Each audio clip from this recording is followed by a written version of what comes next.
The morning sun streamed through the towering glass windows of Blackwood International, casting long shadows across the polished marble floors. Olivia Parker clutched her tablet closer to her chest as she hurried through the maze-like corridors of the corporate headquarters. Her first day as the company's new lead translator was not going as planned. Running 10 minutes late for the morning briefing, she barely noticed the signs as she rushed down an unfamiliar hallway. The urgent need for a restroom break only added to her mounting anxiety. When she spotted a door marked with what looked like a restroom symbol, she pushed through without a second thought. The luxurious interior should have been her first clue that something was amiss. Instead of the standard corporate bathroom she expected, she found herself in what appeared to be a private spa area. The air was heavy with the scent of eucalyptus, and soft classical music played from hidden speakers. "This can't be right," she muttered, turning to leave, but fate had other plans. The sound of running water stopped abruptly, and before Olivia could retreat, a tall figure emerged from around the corner. James Blackwood, CEO of Blackwood International, stood before her in nothing but a towel, water still dripping from his broad shoulders. Time seemed to freeze as their eyes met. Olivia's breath caught in her throat as recognition dawned on both their faces. She had seen his photos in the company newsletters and annual reports, but they didn't do justice to his commanding presence. "This is a private executive spa," he stated, his voice cool and controlled despite the situation. "Care to explain why you're here?" Olivia's mind raced for a plausible explanation. I was looking for the restroom. I'm new here and got lost," she gestured vaguely toward the door, trying desperately to keep her eyes fixed on his face rather than his well-defined physique. "The employee restrooms are 2 floors down," he replied, raising an eyebrow. "This floor is restricted access only." "I'm so sorry, Mr. Blackwood. I'm Olivia Parker, your new lead translator. It's my first day, and I was running late for the morning briefing," she trailed off, realizing she was rambling. A flash of recognition crossed his features.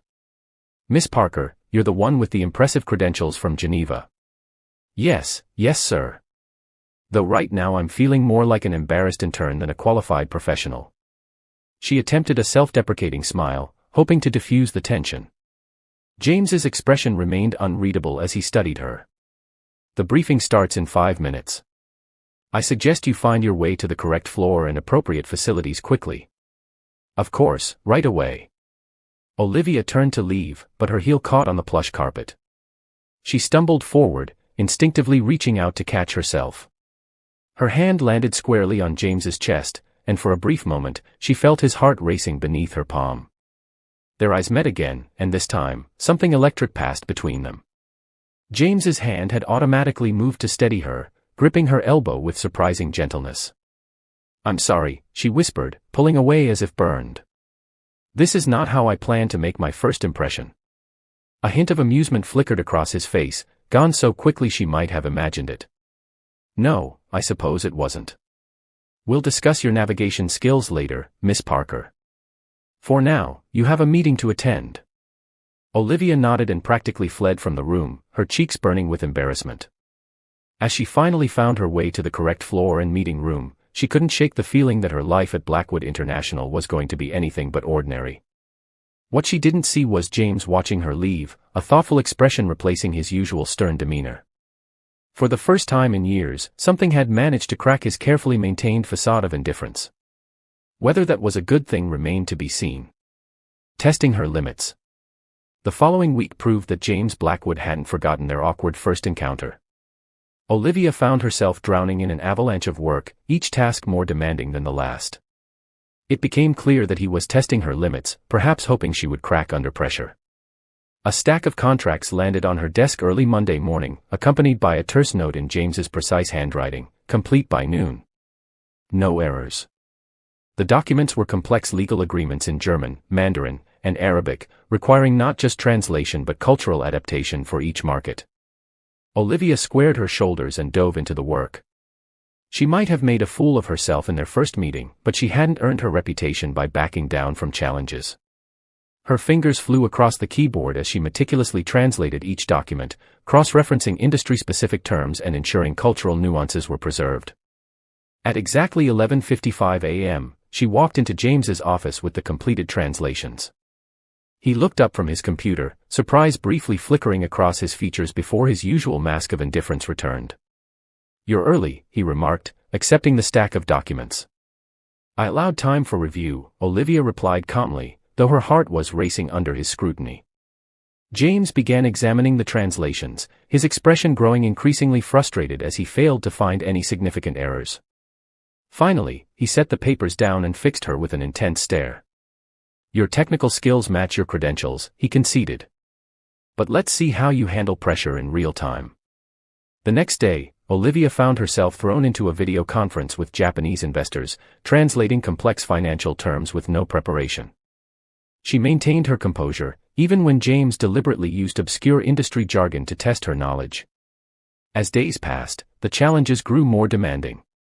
James would schedule last-minute meetings requiring her to translate hours of technical discussions with little notice. He'd drop urgent documents on her desk moments before she was planning to leave for the day, watching with barely concealed interest as she tackled each task without complaint. But Olivia wasn't just surviving, she was thriving. Her quick wit and adaptability began to earn respect from other executives, who noticed how she could seamlessly switch between languages while maintaining the nuanced meaning of complex negotiations. One particular afternoon, during a crucial meeting with German investors, James was surprised to hear Olivia not just translating his words but subtly improving them. She added cultural context and smoothed over potential misunderstandings before they could arise, all while maintaining the essence of his message. After the meeting, he called her into his office. Olivia entered, expecting another impossible task. Instead, she found him standing by the window, his usual stern expression replaced by something more contemplative. "You changed my phrasing during the meeting," he stated, turning to face her. "I adapted it for cultural context," she corrected. The direct translation would have seemed too aggressive to German sensibilities. "I maintained your message while ensuring it would be received as intended." A ghost of a smile touched his lips. Most translators wouldn't dare take such initiative. "Most translators haven't accidentally walked in on their boss in a private spa," she replied before she could stop herself. "I figured my career here couldn't get more precarious." To her astonishment, James actually chuckled. The sound was rich and warm, completely transforming his usually severe features. For a moment, Olivia caught a glimpse of the man behind the corporate mask, someone younger and more approachable than his reputation suggested. "You continue to surprise me, Miss Parker," he said, his voice softer than she'd ever heard it. Their eyes met, and that same electric tension from their first encounter crackled between them. Olivia felt her breath catch as she noticed details she'd been trying to ignore, the way his shirt stretched across his broad shoulders, how his eyes weren't just brown but flecked with gold, the subtle scent of his cologne. The moment was broken by his phone ringing. James turned away to answer it, his business persona snapping back into place. Olivia took the opportunity to retreat, but as she reached the door, his voice stopped her. "Miss Parker," she turned back. "Yes. Good work today." The words were simple, but coming from James Blackwood, they felt like high praise. As Olivia walked back to her desk, she couldn't help but smile. She was beginning to understand that James's tests weren't just about proving her professional worth, they were his way of keeping people at a distance. The question was, how long could he maintain that distance when she kept exceeding his every expectation? The answer would come sooner than either of them expected, bringing with it revelations that would shake the foundations of their carefully maintained professional relationship. The Charity Gala. The annual Blackwood International Charity Gala transformed the company's austere headquarters into a glittering wonderland. Crystal chandeliers cast rainbow reflections across the marble floors, and the air hummed with classical music and quiet conversation. Olivia stood near the refreshment table, feeling somewhat out of place in her midnight blue evening gown. Her role tonight was to assist with international guests, but so far, the evening had been quiet. She watched as James worked the room, moving from group to group with practiced ease.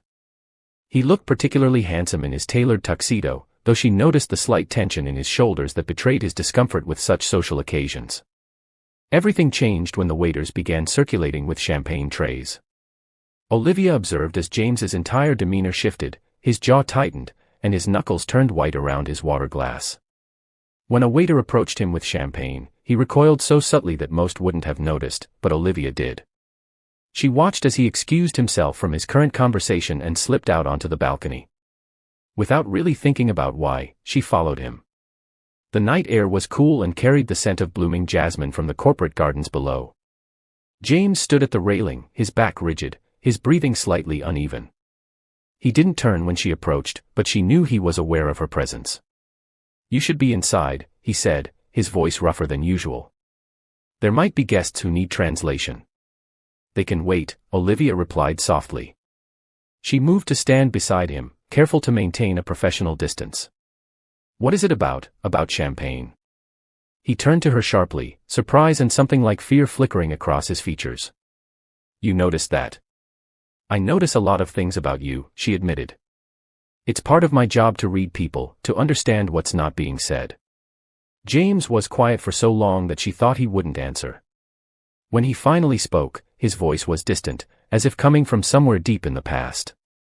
5 years ago, I was at a gala much like this one.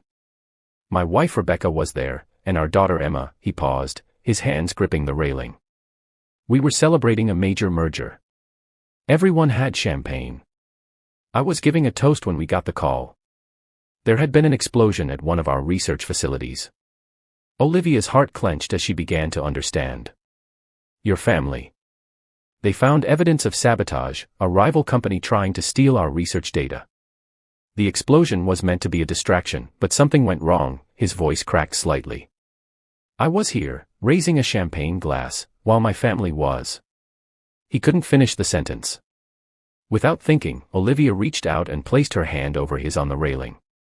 His skin was cold, but he didn't pull away.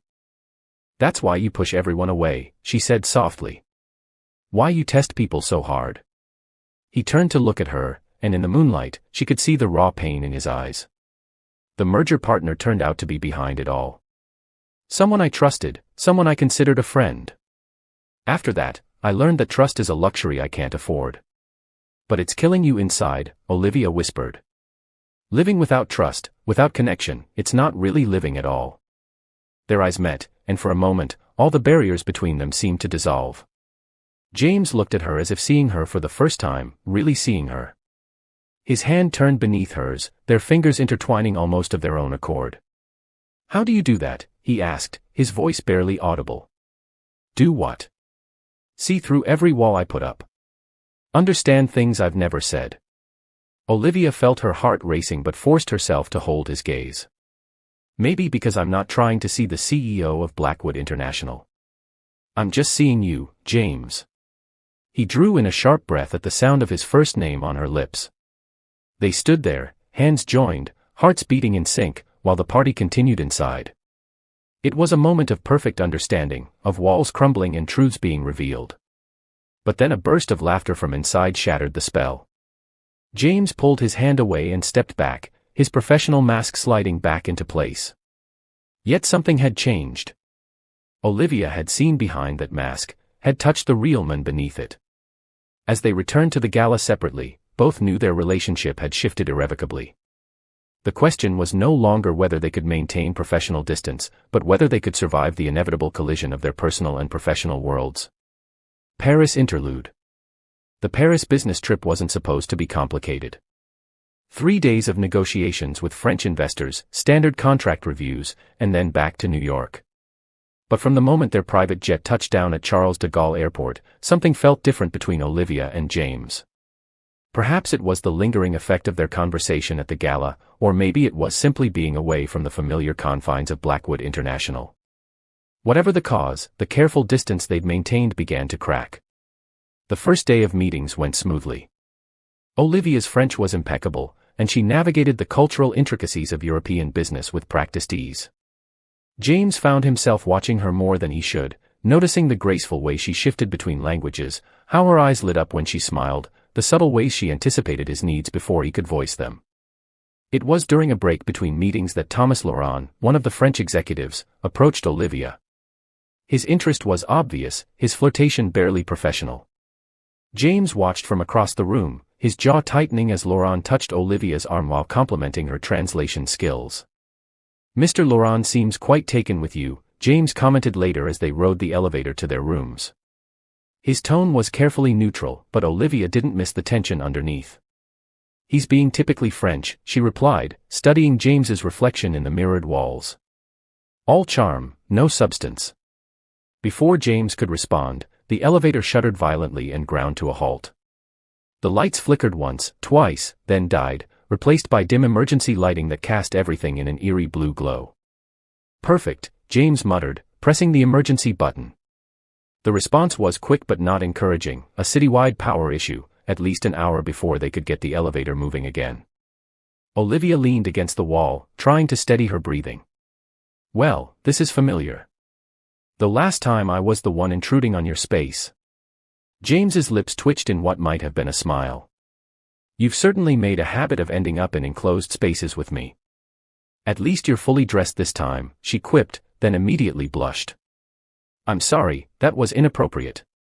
You apologize too much, he said softly, moving to stand beside her. The elevator suddenly felt much smaller. They stood in comfortable silence for a while, but Olivia could feel the tension building. There were too many unspoken words between them, too many moments of almost something that never quite materialized. Why did it bother you? She finally asked. What? Laurent. The way he was flirting with me. I saw your expression. James turned to face her, his eyes intense in the dim light. You know why? Do I?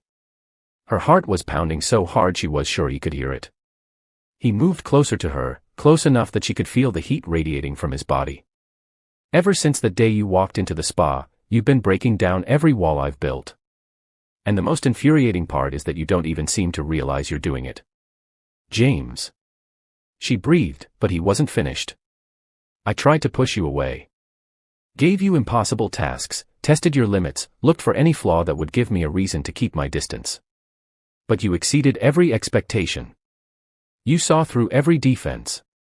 And now, she whispered. Instead of answering, he reached up and traced her cheek with his fingertips. Olivia's breath caught at the tender gesture. This was James Blackwood, the man who never showed weakness, never revealed emotion, yet here he was, looking at her with such raw vulnerability it made her heart ache.